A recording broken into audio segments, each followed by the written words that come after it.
Olá, pessoal. Estamos aqui de volta. Estou super feliz de estar aqui com vocês. Apenas alguns minutos do início da nossa live sobre metodologias de ensino inclusiva.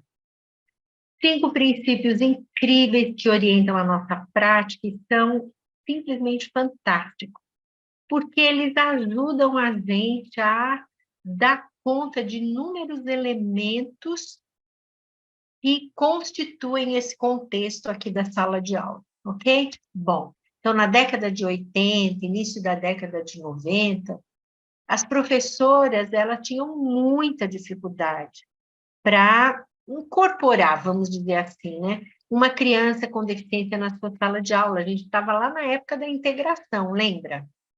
Primeiro era a segregação nas escolas especiais das crianças com deficiência, depois passamos por um período de integração, que caracterizou muito a década de 80 aqui no Brasil, e aí, continuando em 90, aí surgiu em 94, com a Declaração de Salamanca, o movimento da educação inclusiva. E aí, gradualmente, muito gradualmente, as coisas começaram a se modificar. Mas não é o objetivo de hoje, então eu não vou me estender na parte histórica, embora em algum momento eu vou falar sobre isso também. Bem, aí o que acontece? Naquela época, as professoras tinham muita dificuldade para lidar com essas questões, né, de receber uma criança com deficiência. Gerava desespero, gerava medo, gerava insegurança. A pessoa dizia, não, o lugar dele ou dela não é aqui na sala de aula regular, ela tem que estar numa escola especial, ela tem que ter atendimento psicológico, ela tem que ter atendimento fonoaudiológico, enfim. E aí, nessa época, eu era fono, então eu atendia essas crianças. Como as mães regularmente traziam essas demandas, né, bom, vamos chamar de uma certa atitude excludente, hoje a gente diria capacitista, né, dentro das escolas, aí eu comecei a entrar em contato com as professoras, comecei a trazer as professoras para a clínica onde eu trabalhava e comecei a dar aula para as professoras, e a explicar para as professoras o que era, o que elas podiam fazer. Eu sempre falava das dificuldades de aprendizagem, falava de abordagens que elas poderiam adotar para ajudar suas crianças e por aí vai. E aí foi exatamente nesse movimento de fazer uma ponte com a escola que eu acabei entendendo e me envolvendo com, finalmente, a pedagogia. Então, fui fazer pedagogia.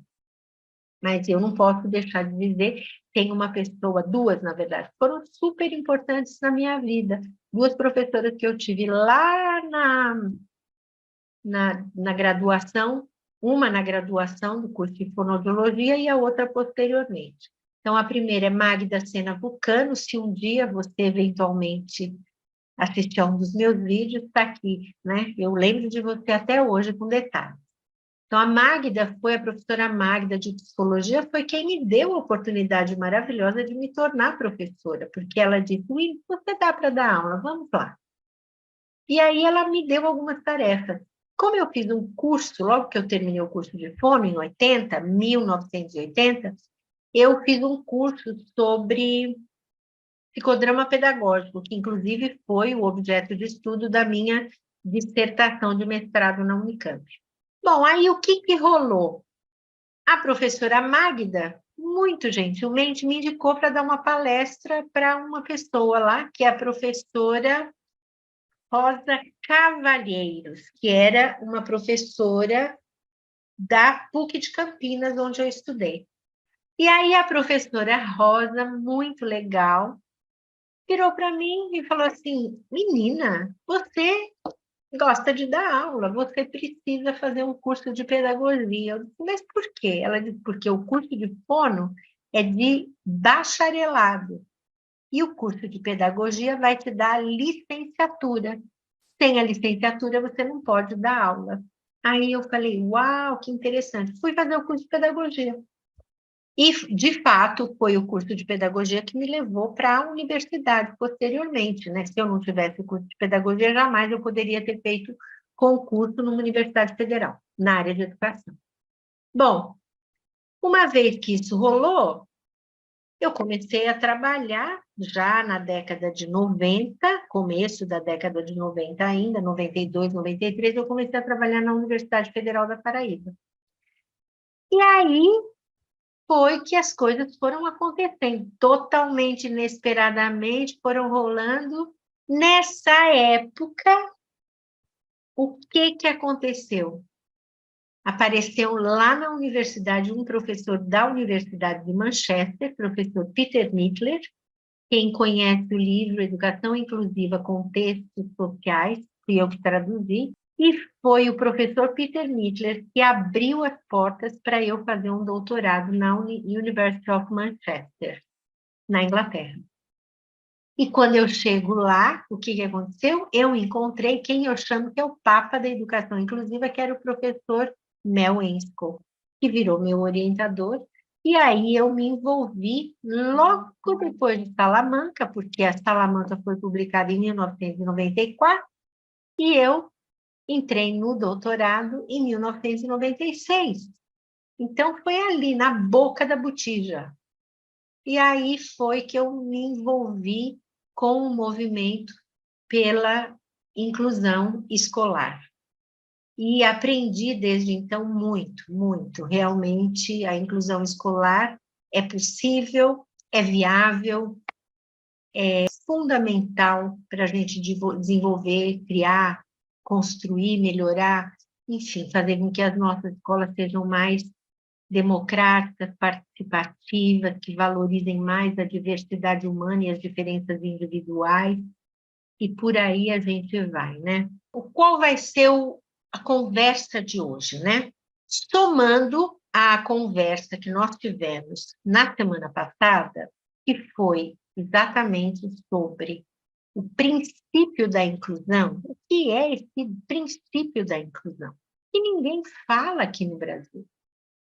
Então, nós precisamos, de uma certa forma, submergir nesses conceitos tão relevantes para a gente poder emergir e dizer, uau, eu sei exatamente o caminho que eu tenho a perseguir aqui pela frente. Porque o que são princípios, né? Princípios são declarações que nos orientam na vida, na nossa ação profissional, na nossa relação com as pessoas. Princípios são fundamentados também por crenças, mas também são fundamentados teoricamente. Então, existe um blend, existe uma mistura, uma conjugação de elementos que acabam nos oferecendo princípios que são orientadores. Agora, em termos gerais, da nossa prática pedagógica, mas pode ser orientador do quê? Da gestão escolar. Pode ser orientador da cultura da escola. Então, quais são os princípios que nos orientam? Que orientam o nosso pensamento, os nossos sentimentos e as nossas ações, a nossa prática pedagógica, quando se trata de educação inclusiva. E é sobre isso que nós vamos conversar hoje. Os princípios, gente, são tão fundamentais, neste caso, que eles podem promover uma mudança radical na sua prática pedagógica. Mas essa mudança radical é positiva, porque você sabe por que você está mudando. Você escolhe o modo como você vai implementar esses princípios na sua sala de aula, com as suas crianças, com seus estudantes, sejam eles crianças pequenas, jovens ou adultos, não importa. Vamos dar um pequeno exemplo. Imagine uma professora nova, recém-formada, que aprendeu, ou que durante o curso de pedagogia, ela, de uma certa forma, acabou aprendendo, incorporando essa linguagem mais infantilizada para conversar com os alunos. Ou ela trabalhou lá na educação infantil e ela acabou desenvolvendo essa linguagem de dizer: olha, pega o seu caderninho, senta aqui perto da sua professorinha. Nossa, mas você hoje está acertando tudo, que coisa boa, eu estou tão feliz que você está acertando tudo. Sabe esse comportamento assim, bem, vamos dizer, infantilizado? Que é legal, claro, com crianças pequenas, é carinhoso e tal. Mas acontece que essa professora, em algum momento, ela começou a dar aula no EJA, com pessoas a partir de 15 anos de idade. E ela continua falando, o seu caderninho, sua canetinha, você hoje está bonitinha, senta aqui perto da sua professorinha, vamos apagar a lousa, olha, pega o gizinho colorido e faça tal coisa. Então, você percebe?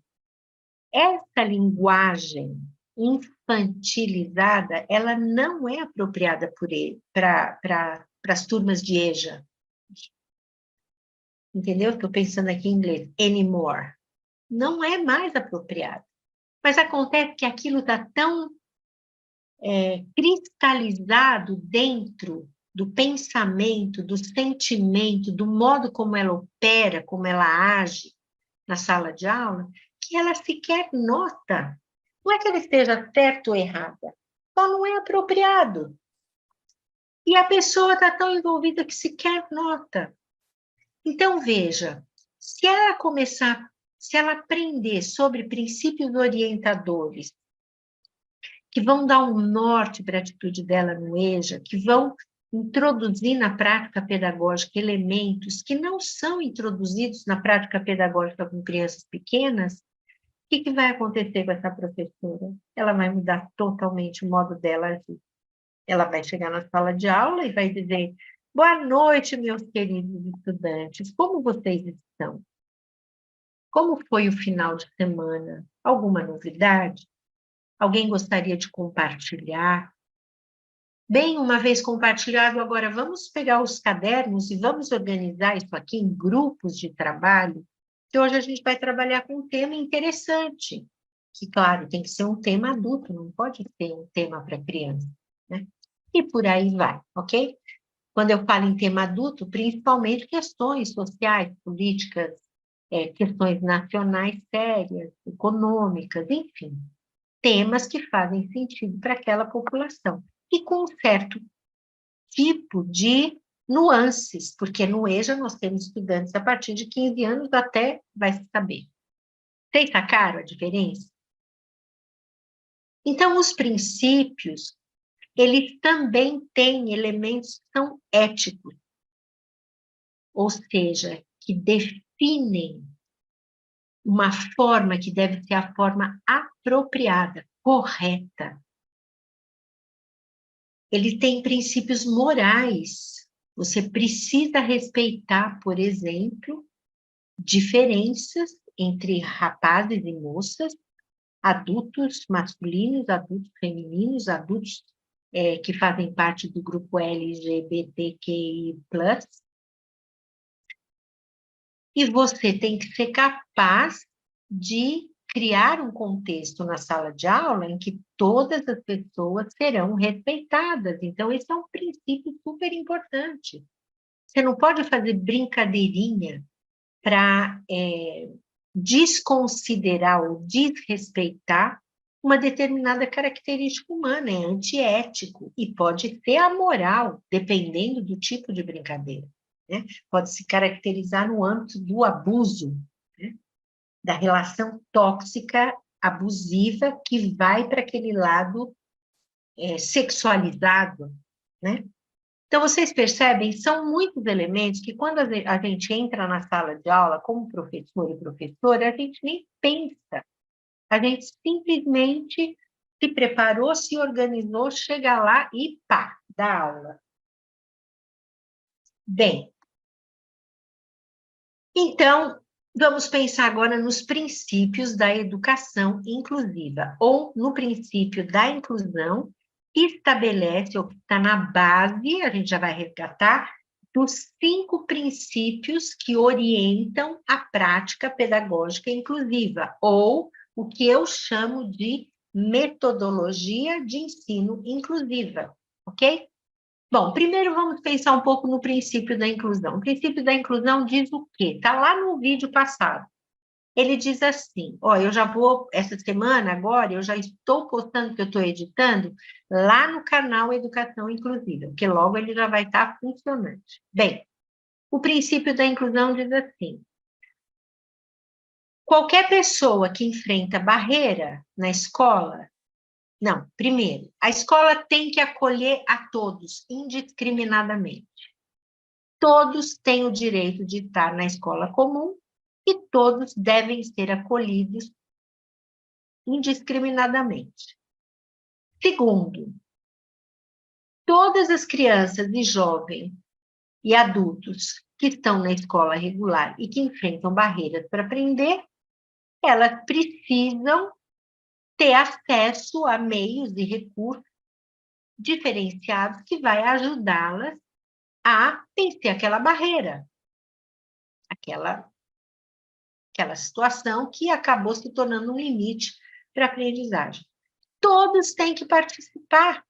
Ninguém pode ficar excluído de participação das atividades e tal. Então, veja, claro, a escola tem que mudar, independentemente da criança, do jovem e adulto, das características individuais de cada um. Então, veja, isso a gente já sabe, mas como é que nós podemos implementar isso? Acolher, criar oportunidades igualitárias, mudar as estratégias para que todos possam participar, usando os princípios da metodologia de ensino inclusiva. Muito legal, né?